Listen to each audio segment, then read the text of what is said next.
არავინ იცის ბედი რას გვიმზადებს და თუ ბაყაყი მზეთუნახავის კოცნის შემდეგ უფლისწულად იქცევა, არაა გამორიცხული ეს უკანასკნელი, ოდესმე ისევ მწვანე და გაბერილი გახდეს.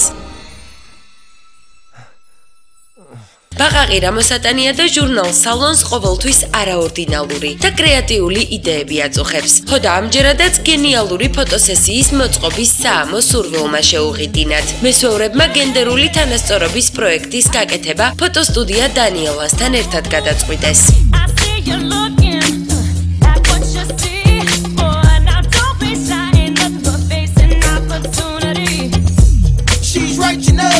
ეს არის გენდერული პროექტი, რომელსაც აკეთებს ჟურნალი სალონი და ფოტოსტუდია დანიელა ერთობრივად. პროექტის ასე ვთქვათ, მთავარი არსი მდგომარეობს იმაში, რომ გოგოებს, ცნობილ სახეებს ვიღებთ მამაკაცის პროფესიებში. ამ შემთხვევაში ვიღებთ მეწაღეს, მეწაღე არის თამთა შედანია, როგორც ნახეთ.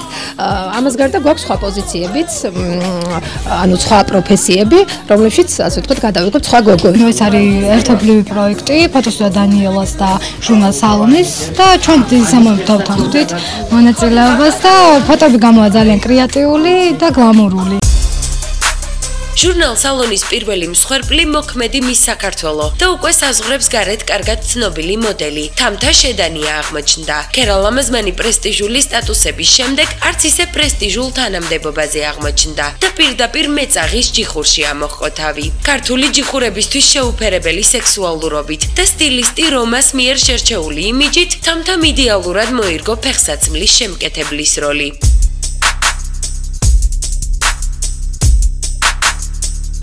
ესე როგორ გაგიჭირდა მითხა? აუ, ეხლა ეკითხულე.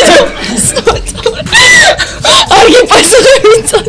მე მეტყობა ეხლა რომ მე შეხება მექნებოდა საფოშნიკობას. ესე ჯიხურში არ ვარ ნამყოფი, იმიტომ რომ როცა ფეხსაცმელი მიფუჭდება, ჩემს ფოტო ხოლმე მკერავთან, მაგრამ ესე ჯიხურში პირველად ვარ. მე ვარ ესე რომ ვთქვა საფოშნიკი და ჩემს თმის სტილზე და მაკიაჟზე იზრუნა სილამაზის სალონმა ბოდი იმიჯმა.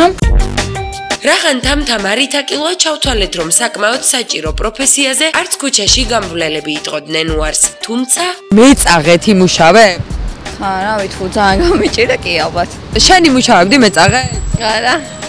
საქართველოში არა. არა პრესტიჟული. იმუშავებთ კი.